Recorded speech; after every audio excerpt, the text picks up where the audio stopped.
quelques années déjà, 2 ou 3 ans en arrière, peut-être 4, le film de genre It Follows de David Robert Mitchell faisait la démonstration élégante qu'une formule aussi simple et banale que le panoramique était en vérité absolument complexe. Propice à la construction d'un projet de mise en scène, certes tape à l'œil dans le cadre du film de genre, mais suffisamment sophistiqué pour éveiller les plus exigeants des spectateurs cinéphiles. On sentait, depuis l'incroyable panoramique d'ouverture, jusqu'à ses nombreuses répétitions tout au long du film, que quelque chose se mettait en place et évoluait discrètement, passant d'une formule, le panoramique vers l'extérieur, formule de l'évitement, à une autre, celle inversée du panoramique vers l'intérieur, signifiant le piège, la cage, la prison. En ces temps où justement la grammaire cinématographique du cinéma, comme celle de la langue d'ailleurs, a plutôt tendance à s'appauvrir, à se simplifier dangereusement, notamment en épousant le format feuilletonesque, l'hygiène télévisuelle, l'hygiène télévisuelle revenant à son tour sur le grand écran comme une espèce de contamination, comme une pandémie. La découverte d'un film aussi généreux qu'It Follows fut suffisamment significatif pour en faire un événement marquant, voire l'événement le plus marquant de l'année durant laquelle It Follows est sorti. En bon obsessionnel de cette éternelle grammaire, Brian De Palma s'est ainsi récemment confié sur cet appauvrissement en déclarant à propos de l'esthétique des séries télé qu'au final, ce n'est jamais que deux personnes qui se parlent au milieu du plan. Alors, le nouveau film de Catherine Bigelow entend justement, à son tour, revisiter une vieille formule, si vieille qu'on en oublie souvent jusqu'à son existence, puisqu'il s'agit du chant contre chant.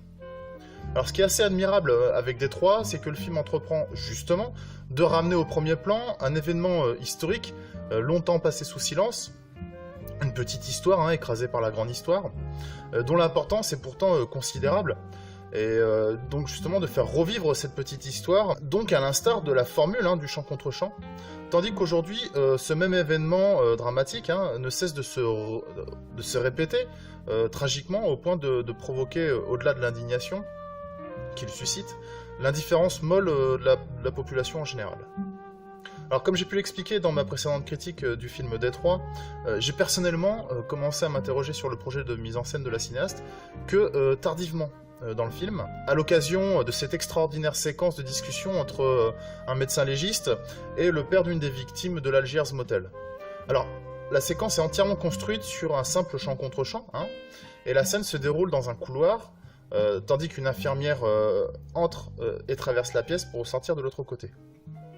Cette temporalité, ce en passant, qui accompagne un changement de ton d'ailleurs dans le dialogue, ce changement de ton, justement, dont le pivot se situe dans le passage du chant au contre-chant, d'un échange empathique, fraternel, on y parle du fait d'avoir des enfants, de les voir se comporter comme des enfants, à un ton plus tranché, plus sinistre, plus réaliste, médical presque, mais bienveillant toujours, il est temps d'aller voir le corps à la morgue. Alors, le chant contre chant, c'est donc d'abord et essentiellement la formule du dialogue, de l'échange. C'est la construction d'une dialectique, un pont, un passage d'un terme à un autre, d'un individu à son interlocuteur. N'y a-t-il pas une dangereuse ironie, justement, que de choisir cette formule du dialogue pour un film qui va aborder avant tout le déficit de communication,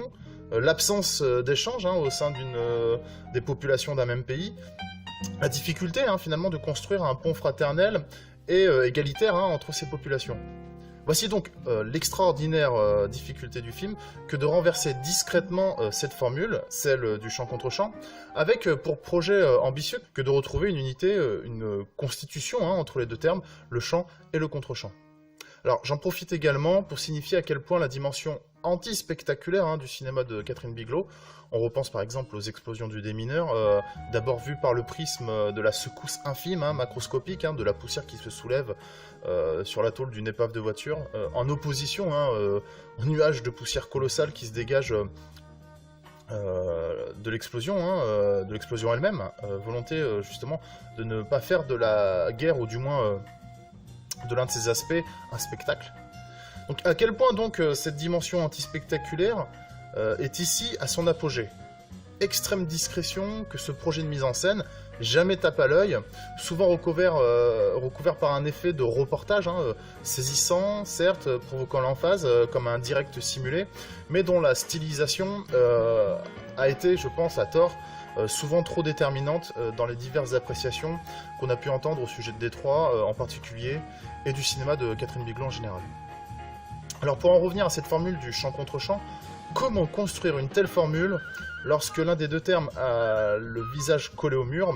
de force, et le dos tourné donc à son interlocuteur? Juste retour problématique, comment construire un champ contre champ lorsque la partie afro-américaine du public assistant au procès final refuse de se lever à l'énoncé des verdicts, malgré les protestations du juge et la bienséance du procès? Alors, la courte séquence animée, qui introduit le Détroit, à partir d'un rappel, un petit rappel rapide, historique des mouvements migratoires entre l'Afrique et l'Amérique du Nord, lors des siècles précédents.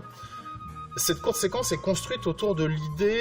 d'un seul plan séquence, d'un mouvement de caméra unique, d'un seul plan, au sein duquel va se succéder plusieurs tableaux,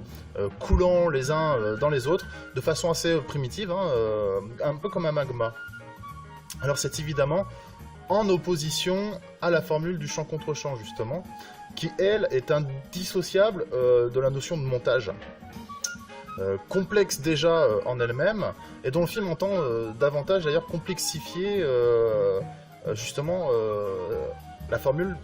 par sa transformation. Alors, à des faits historiques, donc relatés de façon assez directe, universelle, le dessin animé, et fluide, comme une leçon d'histoire, s'oppose la difficile transformation donc, de cette formule de champ contre champ, déjà complexe, à l'image des événements que le film entend relater et sur lesquels il entreprend de faire toute la lumière possible, à l'orée de la recherche et de la reconstitution, comme le stipule le carton final. Comme un phénomène finalement de mimétisme entre le fond et la forme. Avec, je pense, une discrétion et une élégance rares, la réalisatrice entame donc son projet de mise en scène, du moins le projet de mise en scène qui, moi, me semble le plus ambitieux dans son cinéma jusqu'à présent, bien loin de toutes les stylisations d'ailleurs tonitruantes du tout venant cinématographique actuel. À chaque fois qu'un champ contre champ existe dans Détroit, ce sera toujours entre deux termes opposés, la jeune fille à la fenêtre et le char d'assaut, le père de la victime et le médecin légiste. À chaque fois, l'un des deux termes est plutôt significatif du vivant, tandis qu'en face se profile plutôt le mécanisme de mort, le funèbre. Il y a une opposition dérisoire, souvent autour d'un mur, d'une fenêtre, d'un malentendu, d'une méprise. Tandis que, quitte à mourir, l'autre terme, le plus faible en apparence, veut faire face. Même lorsque les policiers assassins se retrouvent dans la même position que leurs victimes, face à une porte de bureau derrière laquelle se joue leur destin, on se retrouve dans cette opposition dérisoire. C'est l'idée que, malgré les préjugés culturels et les croyances absurdes de chacun, toutes les populations, noirs, blancs, ouvriers, policiers, peu importe, sont sur un pied d'égalité naturelle, indivisible, inviolable. À la fin du film, il y a une courte séquence qui se concentre sur le destin de Larry Reed, alors que celui-ci a abandonné toutes ses aspirations à devenir chanteur pour la Motown, qui vit dans la pauvreté et qui va se chercher un nouveau chemin, comme un nouveau finalement dialogue spirituel celui-là. Alors, aussi dramatique que ce destin peut apparaître, surtout en conclusion d'un tel film, il y a une certaine unité, il y a comme une reconstruction, un aboutissement finalement dans la construction que le film entreprend autour de l'idée du champ contre champ. Je m'explique. Lorsqu'il avait le visage face au mur, tandis qu'on lui a ordonné de faire sa prière, comme à tous les autres, lui s'était mis à chanter une sorte de gospel, comme s'exclamait l'un de ses tortionnaires, en riant, c'était d'ailleurs assez abject. Et en fait, ce qui se passe, c'est que Reed commence à ce moment-là, finalement, un autre dialogue. Déjà, il se situe dans un autre espace de champ contre champ, dont il devient, in fine, à la fin de Détroit, finalement l'unique objet, le tenant et l'aboutissant, les deux termes de l'échange en même temps. La caméra le filme à la fin, donc, en très gros plan, pendant qu'il chante, de 3/4 derrière lui. Le perd un petit peu, le temps d'un problème d'un réglage de focus.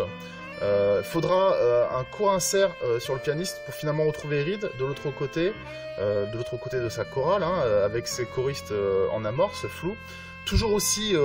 cadré hein, sur le visage. Et finalement, un peu comme le personnage qu'incarne John Boyega, qui lui se retrouve à l'usine en train de tailler, de polir, juste avant de devoir construire sa version d'effet. La mise en scène de Bigelow est donc toujours en mouvement, en fusion, en construction, finalement taillant la forme, ponçant les plans,